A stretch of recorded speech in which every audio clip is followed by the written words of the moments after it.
5ನೇ ಶ್ಲೋಕ ಹೀಗಿದೆ. हाथ वज्र और ध्वजा बिराजै, कांधे मूंज जनेऊ साजೈ. ಅಂದರೆ ವಜ್ರದಂತಹ ಗದೆ ಮತ್ತು ಧ್ವಜ ನಿನ್ನ ಕೈಯಲ್ಲಿ ವಿಶೇಷ ರೂಪದಿಂದ ಕಾಂತಿಯನ್ನು ಪಡೆಯುತ್ತಿವೆ. ನಿನ್ನ ಹೆಗಲ ಮೇಲೆ ಪವಿತ್ರವಾದ ಯಜ್ಞೋಪವೀತವು ಅಲಂಕಾರಪ್ರಾಯವಾಗಿದೆ.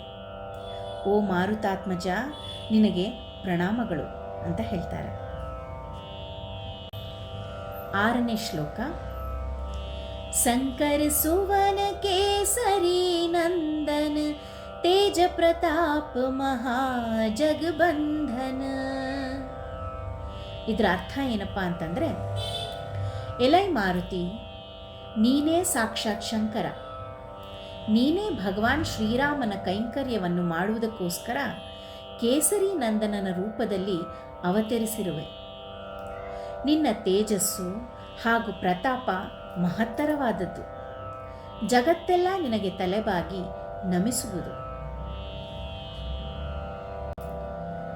7ನೇ ಶ್ಲೋಕ. ವಿದ್ಯಾವಾನ ಗುಣಿಯತಿ ಚಾತುರ, ರಾಮ ಕಾಜ ಕರಿಬೇಕೋ ಆತುರ.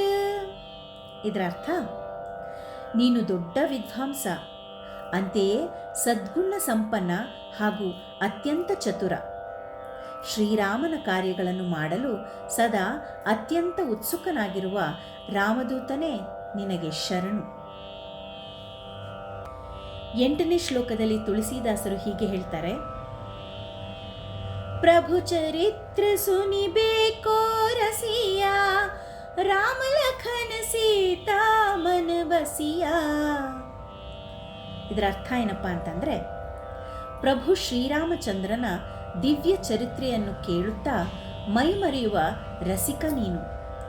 ಶ್ರೀರಾಮ, ಸೀತಾಮಾತೆ ಮತ್ತು ಲಕ್ಷ್ಮಣರನ್ನು ನಿನ್ನ ಹೃದಯದಲ್ಲಿ ನೆಲೆಯಾಗಿಸಿಕೊಂಡಿರುವ ಕಪಿವರ್ಯನೇ, ನಿನಗೆ ನನ್ನ ಅಗಣಿತ ವಂದನೆಗಳು.